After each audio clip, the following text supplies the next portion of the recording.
नमस्कार साथियों, आपका स्वागत है आपके अपने चैनल एग्जामोलॉजी में।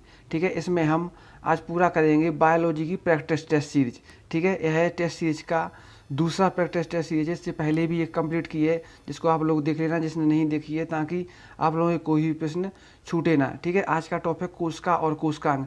ठीक है, यह 2 भागों में पूरी होगी। साथियों, तो शुरू करते हैं आज का पहला प्रश्न। ठीक है, पहला प्रश्न, कोशिका का अध्ययन किस शाखा के अंतर्गत किया जाता है। ठीक है, कोशिका का अध्ययन किस शाखा के अंतर्गत किया जाता है तथा शाखा का शब्द या नामकरण किसने दिया था। ठीक है, तो कोशिका का अध्ययन साइटोलॉजी के अंतर्गत किया जाता है कि साइटोलॉजी के अंतर्गत किया जाता है। ठीक है, और हर्टबिंग, ठीक है, हर्टबिंग नामक वैज्ञानिक ने साइटोलॉजी शब्द दिया था। किसने? हर्टबिंग ने ये नाम दिया था, यानी नामकरण दिया था, और साइटोलॉजी के अंतर्गत इस शाखा का अध्ययन किया जाता है। ठीक है साथियों, यह प्रश्न NTPC, railway group D, SSC और पुलिस एसआई आदि केंद्र राज्य की परीक्षाओं के लिए बहुत ही महत्वपूर्ण है। ठीक है साथियों, तो बढ़ते हैं अगले प्रश्न की ओर। अगला प्रश्न है, कोशिका अनुवांशिकी या साइटोजेनेसिस नाम किसने दिया था। ठीक है, और फादर ऑफ इंडियन साइटोलॉजी कौन है। ठीक है, तो इसमें 2 क्वेश्चन है। कोशिका अनुवांशिकी, ठीक है, कोशिका अनुवांशिकी किसने दी। ठीक है, तो किसने उसका नाम दिया, किसने दिया था? एच जे मूलर नामक वैज्ञानिक ने क्या किया था? कोशिका अनुवांशिकी यानी साइटोजेनेसिस की क्रिया या मतलब इसका नाम दिया था। ठीक है, या साइटोजेनेसिस के बारे में बताया था। ठीक है, और इसके जो फादर यानी फादर ऑफ इंडियन साइटोलॉजी, मतलब साइटोलॉजी जो शाखा है, ठीक है, साइटोलॉजी उसकी फादर इंडियन मतलब भारतीय पिता किसी कहा जाता है, तो इसके हैं ए.के. शर्मा जी। ठीक है, ए के Sharma father of Indian cytology हैं। ठीक है, इनको ही कहा जाता है। बढ़ते हैं अगले प्रश्न की ओर। अगला प्रश्न है, father of cytology, father of modern cytology किसको कहा जाता है। ठीक है, वेरी इंपॉर्टेंट प्रश्न है, कई बार ये आ चुका है। ठीक है, आप लोगों ने पहले सुना भी हो। Father of cytology Robert Hooke को कहा जाता है। किसको कहा जाता है? रॉबर्ट हुक को कहा जाता है। और फादर ऑफ मॉडर्न साइटोलॉजी स्वानसन को कहा जाता है। किसको? स्वानसन को कहा जाता है। अगला प्रश्न है, सबसे पहले कोशिका को किसने देखा। ठीक है, सबसे पहले कोशिका को किसने देखा था? वेरी इंपॉर्टेंट क्वेश्चन है। और किस में देखा था और कब देखा था। ठीक है, जैसा कि हम जानते हैं फादर ऑफ साइटोलॉजी किसे कहा जाता है? रॉबर्ट हुक को। ठीक है, इसलिए रॉबर्ट हुक ने सबसे पहले कोशिका को देखा था। ठीक है, वह मृत कोशिका थी। ठीक है, और कॉर्क में देखा था। ठीक है, किस में देखा था? कॉर्क में देखा था, कि जो कि मधुमक्खी के छत्ते के समान दिखाई दी थी। ठीक, कब देखा था? ठीक है, जैसा कि हम जानते हैं कि 1665 में देखा था। कब देखा था? 1665 में देखा था। ठीक है, तो रॉबर्ट हुक ने देखा था, मृत कोशिका में देखा था, कॉर्क में देखा था, और 1665 में देखा था। ठीक है साथियों, बढ़ते हैं अगले प्रश्न की ओर। सबसे पहले जिंदा सेल यानी जिंदा कोशिका को किसने और कब देखा और किसकी सेल में देखा था? तो सबसे पहले ल्यूवेनहॉक, ए.बी. ल्यूवेनहॉक ने सबसे पहले जिंदा कोशिका को देखा था। ठीक है, 1676 में देखा था। कब देखा था? 1676 में देखा था, और जीवाणु की सेल में देखा था। ठीक है, 1676 में देखा था और जीवाणु की सेल में देखा, बैक्टीरिया की सेल में देखा था। ठीक है साथियों, अगर वीडियो पसंद आए तो लाइक करना और चैनल को सब्सक्राइब कर लेना, ताकि आपके पास सबसे पहले इस प्रकार की सीरीज, क्वेश्चन और करंट साइंस आदि सब पहले पहुंच सके। ठीक है साथियों, बढ़ते हैं अगले प्रश्न की ओर। कोश का सिद्धांत किसने और कब दिया। ठीक है, तो हम जैसा कि जानते हैं कोश का सिद्धांत 1838 और 39 में किसने दिया था? स्लाइडन और स्वान ने दिया था। किसने? स्लाइडन और स्वान नामक वैज्ञानिक ने दिया था। स्लाइडन और स्वान नामक वैज्ञानिक ने दिया। बढ़ते हैं अगले प्रश्न की ओर। अगला प्रश्न है, सीक्रेट ऑफ नेचर और माइक्रोग्राफिया पुस्तकों के लेखक के नाम बताओ। ठीक है, तो पहली पुस्तक है इसमें सीक्रेट ऑफ नेचर। ठीक है, सीक्रेट ऑफ नेचर इसको दिया था ए.बी. ल्यूवेनहॉक ने। ठीक है, ल्यूवेनहॉक ने लिखी थी कौन सी पुस्तक? Secret of nature. और माइक्रोग्राफिया रॉबर्ट हुक ने। ठीक है, माइक्रोग्राफिया किसकी पुस्तक है? माइक्रोग्राफिया रॉबर्ट हुक की। ठीक है साथियों, बढ़ते हैं अगले प्रश्न की। ओमनी सेलुला और ई सेलुला के बारे में किसने बताया और कब बताया था? ठीक है। तो सबसे पहले ये जानेंगे ओमनी सेलुला और ई सेलुला होता क्या है। ठीक है, इसमें कोशिका विभाजन के बारे में बताया था। ओमनी सेलुला होती है पैतृक सेलों को, जो उससे नई सेल बन रही थी। ठीक है, जो नई सेल बन रही थी उन्हें ई सेलुला बोला जाता है। ठीक है, और ये किसने बताया था? बिरचू नामक वैज्ञानिक ने बताया था। ठीक है, 1855 में बताया था। कब बताया था? 1855 में। ठीक है, अगला प्रश्न है स्वान नेक्स्ट एक्सपेरिमेंट, यानी स्वान हंस ग्रीवा प्रयोग। ठीक है, हंस ग्रीवा प्रयोग हिंदी में बोलते हैं। स्वान नेक एक्सपेरिमेंट किसने और कब दिया था? तो ये दिया था लुईस पास्चर ने। ठीक है, लुईस पास्चर ने 1862 में दिया था। ठीक है, 1862 में दिया था। बढ़ते हैं अगले प्रश्न की ओर। अगला प्रश्न, सबसे छोटी कोशिका कौन सी है? ठीक है, तो सबसे छोटी कोशिका कौन सी है? माइकोप्लाज्मा है। ठीक है, माइकोप्लाज्मा ग्रेसेस्टमा पूरा नाम है, माइकोप्लाज्मा है। ठीक है, इसको अन्य नाम है इसके पीपीएलओ, ठीक है, एमएलओ और जोकर ऑफ एनिमल। ठीक है, जोकर ऑफ एनिमल किसे बोला जाता है? पीपीएल को, यानी माइकोप्लाज्मा को ही बोला जाता है। ठीक है, जोकर ऑफ एनिमल किंगडम भी इसको बोला जाता है। ठीक है, बढ़ते हैं अगले क्वेश्चन की ओर। अगला प्रश्न है जंतु जगत की सबसे बड़ी और भारी कोशिका कौन सी है? शुतुरमुर्ग का अंडा। शुतुरमुर्ग का जो अंडा होता है वो सबसे भारी और बड़ी कोशिका है। ठीक है, बढ़ते हैं आगे। सबसे बड़ा एक कोशिकीय कौशल नहीं है, कोशिकीय है। एक कोशिकीय पादप कौन सा है तथा इसमें कौन सा अंग सबसे पहले देखा गया? ठीक है, तो सबसे बड़ा कौन सा है? एसिटाबुलेरिया, एसिटाबुलेरिया है। ठीक है, सबसे बड़ा एसिटाबुलेरिया, तथा इसमें सबसे पहले यह केंद्रक को देखा गया था और इसमें पता चला था कि केंद्रक पूरी कोशिका को कंट्रोल करता है। ठीक है, बढ़ते अगले प्रश्न की ओर। मानव की सबसे छोटी कोशिका और सबसे बड़ी कोशिका कौन सी है? ठीक है, नॉर्मली तो सबसे छोटी कोशिका आरबीसी के रूप में जाना जाता है, लेकिन मानव कोशिका की सबसे छोटी कोशिका है स्पर्म। ठीक है, स्पर्म यानी शुक्राणु, स्पर्म, और सबसे बड़ी है ओवम। ठीक है, यानी अंडाणु।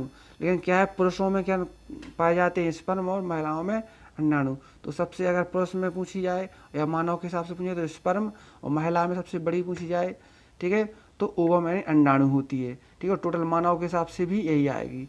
ठीक है, मनुष्य की सबसे लंबी कोशिका कौन सी है? मनुष्य की सबसे लंबी कोशिका तंत्र का तंत्र है, यानी न्यूरॉन मोटर।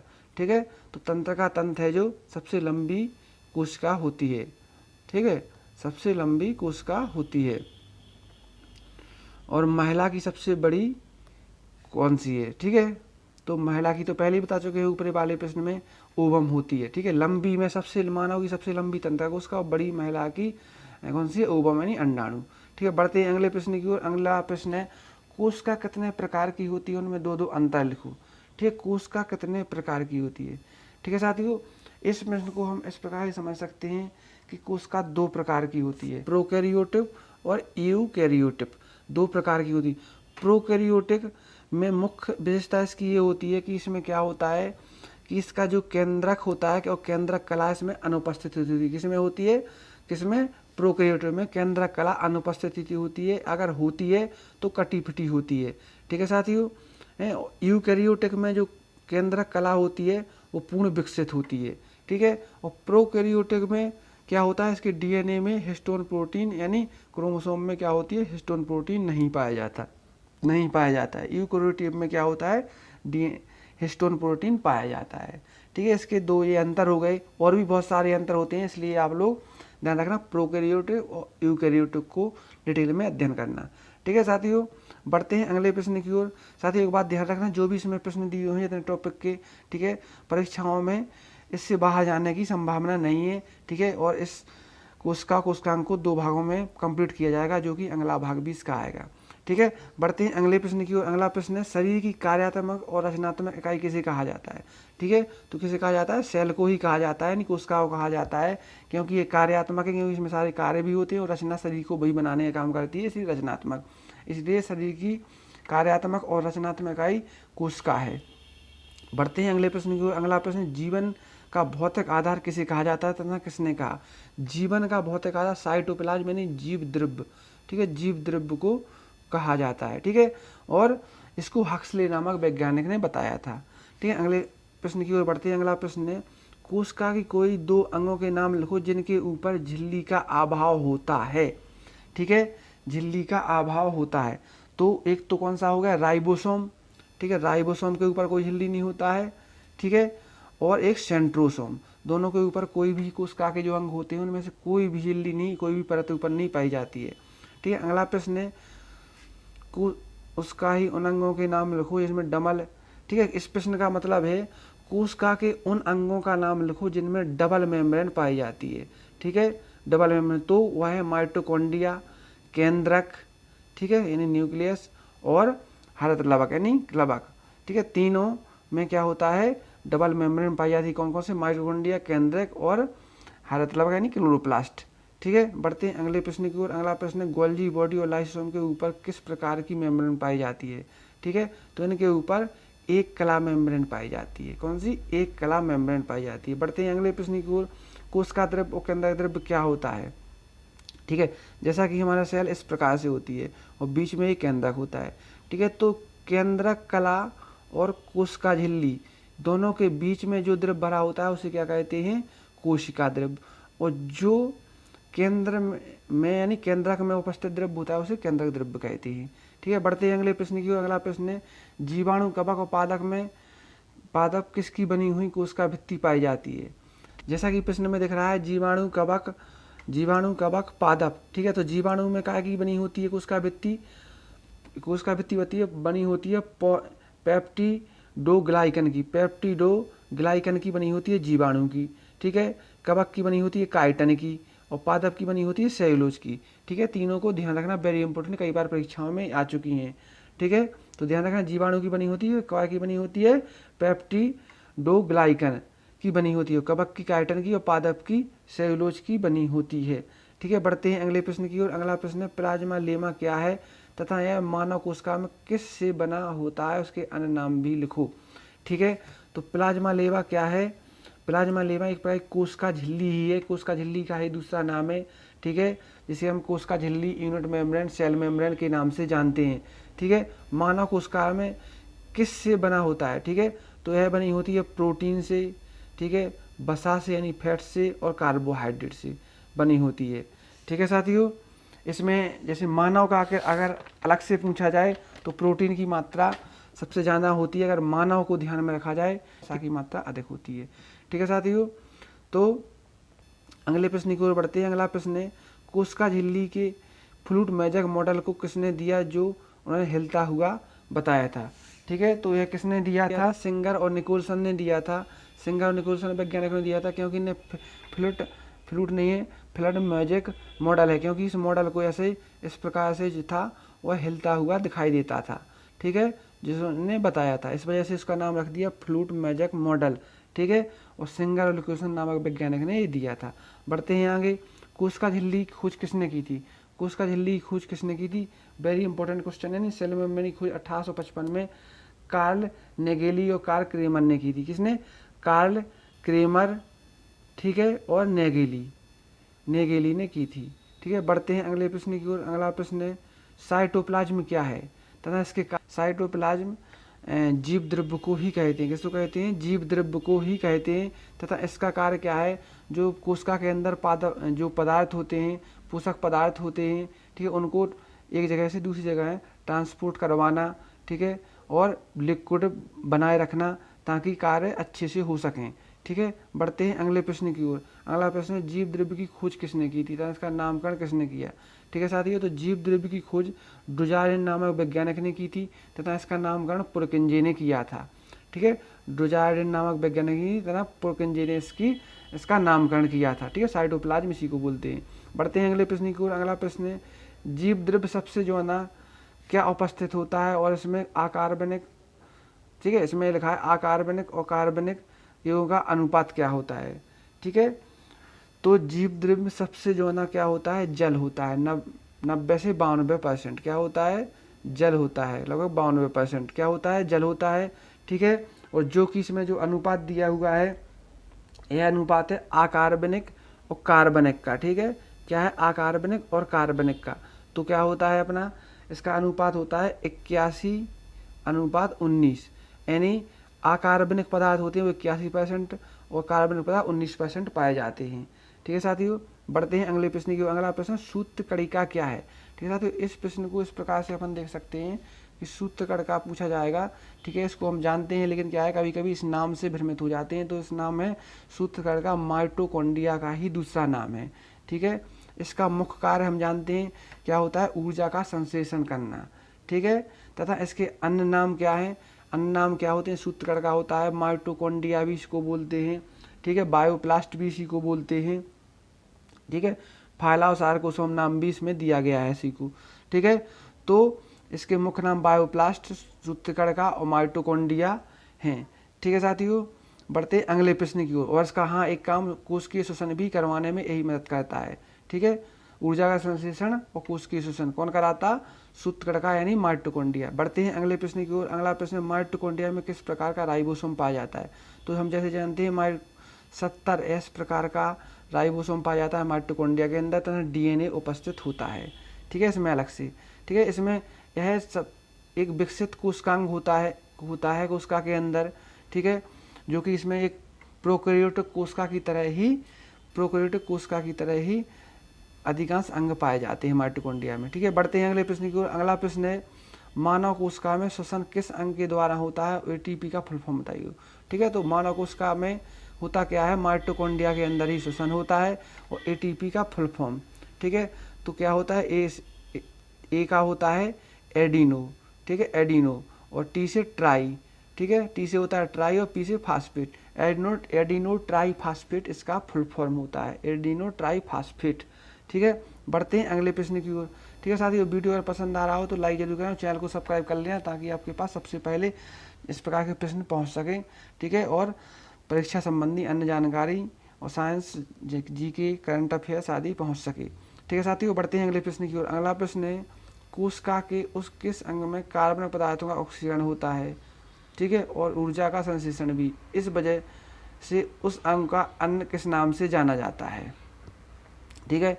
तो ये तो हम अभी पढ़ ही चुके हैं, कोशिका के माइटोकॉन्ड्रिया के अंदर ही कार्बनिक पदार्थों का ऑक्सीकरण होता है, ठीक है, और ऊर्जा का संश्लेषण होता है, ठीक है, ऊर्जा प्राप्त होती है ATP के रूप में।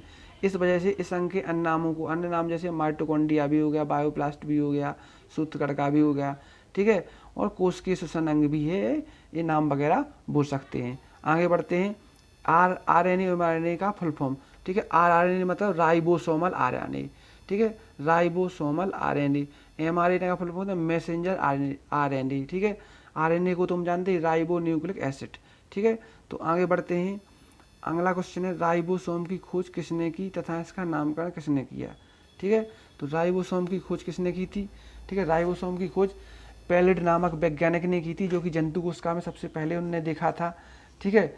लेकिन अगर हम बात करें कि सबसे पहले देखने की, ठीक है, तो पादप कोशिकाओं में 2 वैज्ञानिक हुए हैं, ठीक है, रॉबर्टसन और ब्राउन ने। कौन से, रॉबर्टसन और ब्राउन ने सबसे पहले पादप कोशिका में देखा था, लेकिन सबसे पहले जंतु कोशिका में पैलिड ने देखा था। इसी वजह से इनको पैलिड कण भी कहा जाता है, ठीक है। और नामकरण, जहाँ तक नामकरण की बात है तो एक रॉबर्ट नामक वैज्ञानिक हुए 1958 में, रॉबर्ट नामक वैज्ञानिक 1958 में इन्होंने इसका नामकरण किया था, किसने, रॉबर्ट ने। बढ़ते हैं अगले प्रश्न की ओर। अगला प्रश्न है, कोशिका का सबसे छोटा सबसे बड़ा कोशिकांग कौन सा है। सबसे छोटा राइबोसोम होता है, और सबसे बड़ा कौन सा है, केंद्रक यानी न्यूक्लियस होता है। बढ़ते हैं अगले प्रश्न की ओर। अगला प्रश्न है, माइटोकॉन्ड्रिया की खोज कब और किसने की थी तथा नामकरण किसने दिया। तो माइटोकॉन्ड्रिया की खोज की थी अल्टमैन ने, ठीक है। कब की, किसने की थी, अल्टमैन ने की थी, ठीक है। और अल्टमैन ने बायोप्लास्ट नाम दिया था, ठीक है। अल्टमैन ने की थी, किसने की थी, अल्टमैन ने किसके साथ, फ्लेमिंग के साथ मिलकर की थी, ठीक है। अल्टमैन ने बायोप्लास्ट नाम दिया था, ठीक है। तो कब दी थी, और 1890, ठीक है, 1890 में अल्टमैन ने खोज की थी, ठीक है। और किसने की थी, कब किसने की थी, तो 1890 में की थी, अल्टमैन ने की थी, और नामकरण दिया था उन्होंने बायोप्लास्ट, जिसे बाद में बेंडा ने माइटोकॉन्ड्रिया नाम दिया, माइटोकॉन्ड्रिया को बायोप्लास्ट नाम तथा सार्कोसोम नाम किन वैज्ञानिकों ने दिया, ठीक है। जैसा कि हम ऊपर पढ़ चुके हैं कि माइटोकॉन्ड्रिया को बायोप्लास्ट किसने कहा था, अल्टमैन ने कहा था, और सार्कोसोम कोलिकर नामक वैज्ञानिक ने कहा था, ठीक है, कोलिकर नामक वैज्ञानिक ने कहा था। और माइटोकॉन्ड्रिया को बायोप्लास्ट कहा था किसने, अल्टमैन ने। बढ़ते हैं अगले प्रश्न की ओर। अगला प्रश्न, माइटोकॉन्ड्रिया को सबसे पहले कोशिका से बाहर निकालकर किसने अध्ययन किया तथा किसकी कोशिका से बाहर निकाला? तो ये पहले ध्यान है, यकृत कोशिका से बाहर निकाला गया था। माइटोकॉन्ड्रिया कोशिका से बाहर निकालकर अध्ययन करने वाले वैज्ञानिक का नाम है बेंसले और हार्बर। बेंसले और हार्बर, ठीक है, 2 वैज्ञानिकों के नाम है। आगे बढ़ते हैं, माइटोकॉन्ड्रिया श्वसन करता है, किसने बताया? ठीक है, तो माइटोकॉन्ड्रिया श्वसन करता है, ठीक है, मतलब कोशिकीय श्वसन होता है माइटोकॉन्ड्रिया में, किसने बताया था? ये मैकेली और किंग्सबरी नामक वैज्ञानिक हुए हैं। मैकेली और किंग्सबरी नामक वैज्ञानिक हुए हैं जिन्होंने कोशिकीय श्वसन के बारे में बताया था। ठीक है, वीडियो को लाइक और चैनल को सब्सक्राइब बस कर लिया ताकि सबसे पहले आपके पास जानकारी पहुंच सके। ठीक है, केंद्रक का नामकरण किसने किया, कब किया और इसका अध्ययन किस शाखा के अंतर्गत किया जाता है? ठीक है, तो केंद्रक का नामकरण, ठीक है, केंद्रक का नामकरण रॉबर्ट ब्राउन ने किया था और इन्होंने खोज की थी। ठीक है, 1831 में। कब की थी? 1831 में। ठीक है, रॉबर्ट ब्राउन ने। और इसकी शाखा जिसमें केंद्रक का अध्ययन किया था उस शाखा को क्या कहा जाता है? तो उस शाखा को कहा जाता है कैरियोलॉजी। कैरियोलॉजी क्या कहा जाता है? कैरियोलॉजी कहा जाता है। उस शाखा को कैरियोलॉजी कहा जाता है। ठीक है साथियों, बढ़ते हैं अगले प्रश्न की ओर। केंद्रक कला का मुख्यतः किस प्रोटीन की बनी होती है तथा केंद्रक को काम के आधार पर और क्या कहा जाता है? ठीक है, तो वेरी इंपॉर्टेंट क्वेश्चन है। केंद्रक कला लाइपो प्रोटीन की बनी होती है। कौन सी प्रोटीन की? लाइपो प्रोटीन की बनी होती है। ठीक है, केंद्रक को काम के आधार पर क्या कहा जाता है? तो केंद्रक को हम काफ़ी नामों से और नामों से भी जानते हैं, क्योंकि ये केंद्रक कोशिकाओं को, पूरे कोशिकाओं को कंट्रोल करता है। केंद्रक को कंट्रोल रूम भी कहते हैं या फिर नियंत्रक कहते हैं। ठीक है, या मस्तिष्क भी कहा जाता है। ठीक है साथियों, बढ़ते हैं। ठीक है, सेल ऑफ ब्रेन, ठीक है, ब्रेन ऑफ सेल भी कहा जाता है केंद्रक को। आगे बढ़ते हैं, अगला प्रश्न है, हिस्टोन प्रोटीन कहाँ पाई जाती है? ठीक है, प्रोटीन की फैक्ट्री किसे कहा जाता है? तो हिस्टोन प्रोटीन तो क्रोमोसोम या डीएनए में पाई जाती है। ठीक है, और प्रोटीन की फैक्ट्री किसे कहा जाता है? राइबोसोम को कहा जाता है। किसे? राइबोसोम को कहा जाता है। बढ़ते हैं अगले प्रश्न की। एक स्तनपायी की कोशिका में लगभग कितने राइबोसोम पाए जाते हैं? तो 10 मिलियन पाए जाते हैं लगभग। ठीक है, बढ़ते हैं अगले प्रश्न की ओर। अगला प्रश्न है, आरबीसी में सामान्यतः कौन कौन सी कोशिकांग नहीं पाए जाते? ठीक है, तो आरबीसी में मतलब वयस्क, ठीक है, यहाँ पर वयस्क कह सकते हैं, वयस्क आरबीसी। वयस्क आरबीसी में बहुत से कोशिकांग नहीं पाए जाते हैं। ठीक है, जिनमें अपना सबसे पहले देखेंगे अपन, एंडोप्लाज्मिक रेटिकुलम नहीं पाया जाता है, केंद्रक नहीं पाया जाता है। ठीक है, केंद्रक में एक बात ध्यान रखना, केंद्रक केवल ऊंट और लीमा की आरबीसी में पाया जाता है, बाकियों में नहीं पाया जाता है। ठीक है, तो केंद्रक नहीं पाया जाता है आरबीसी में, एंडोप्लाज्मिक रेटिकुलम नहीं पाया जाता है और अपना लाइसोसोम नहीं पाया जाता है। ठीक है, जिस अंग जो बताए हैं जीकाय में आरबीसी में उपस्थित नहीं होते हैं वयस्क में। ठीक है, अगला है, लाइपोकॉन्ड्रिया किस कोशिकांग का दूसरा नाम है? इसकी खोज किसने की थी? तो लाइपोकॉन्ड्रिया, ठीक है, लाइपोकॉन्ड्रिया गोल्जी बॉडी जो कोशिकांग होता है, गोल्जी काय भी बोलते हैं उसको। ठीक है, उसे लाइपोकॉन्ड्रिया भी कहा जाता है तथा इसकी खोज की थी कैमिलियो गोल्जी ने। किसने की थी? कैमिलियो गोल्जी, इटली के वैज्ञानिक हुए हैं, कैमिलियो गोल्जी ने इसकी खोज की थी। ठीक है, गोल्जी बॉडी की। बढ़ते हैं अगले प्रश्न की ओर। पॉलीसोम क्या है? ठीक है, पॉलीसोम किसकी कार्यात्मक इकाई है? ठीक है, तो सबसे पहले तो ये समझेंगे राइबोसोम की क्या है? कार्यात्मक इकाई है। पॉलीसोम क्या होते हैं? जब इस प्रकार से हमारे राइबोसोम होते हैं, ठीक है, इस प्रकार से हमारे क्या होते हैं? राइबोसोम होते हैं, और इनको एमआरएनए नहीं, मैसेंजर आरएनए जब इस प्रकार से जोड़कर श्रृंखला बना लेता है तो उसे हम क्या कहते हैं? पॉलीसोम कहते हैं। ठीक है, और यह राइबोसोम की कार्यात्मक इकाई है। आगे बढ़ते हैं, गोल्जी बॉडी का मुख्य कार्य क्या है और काम के आधार पर इसे क्या कहा जाता है? ठीक है, तो इसे यातायात प्रबंधक कहा जाता है, क्योंकि ये कोशिकांग में पदार्थों को, पौष्टिक पदार्थों को या अन्य पदार्थों को एक जगह से दूसरी जगह ले जाने का काम करता है। ठीक है, गोल्जी बॉडी का मुख्य कार्य है, उसको इस काम के आधार पर यातायात प्रबंधक कहा जाता है। ठीक है, अगला और आखिरी प्रश्न है, कोशिका के किन किन अंगों में डीएनए पाया जाता है? ठीक है, वेरी इंपॉर्टेंट है। माइटोकॉन्ड्रिया, क्लोरोप्लास्ट और केंद्रक, तीनों में क्या होता है? डीएनए पाया जाता है। ठीक है साथियों, ये अपने NTPC, railway group D, SSC, police आदि परीक्षाओं के लिए और केंद्र राज्य परीक्षाओं के लिए बहुत ही इंपॉर्टेंट है। ठीक है, इसका दूसरा भाग जल्दी आएगा। इसमें कोशिका और कोशिका विभाजन, को पूर्ण किया जाएगा। ठीक है साथियों, अगर वीडियो पसंद आया तो लाइक ज़रूर करें और चैनल को सब्सक्राइब अवश्य कर लें ताकि आपके पास सबसे पहले नोटिफिकेशन और जानकारी पहुंच सके। धन्यवाद।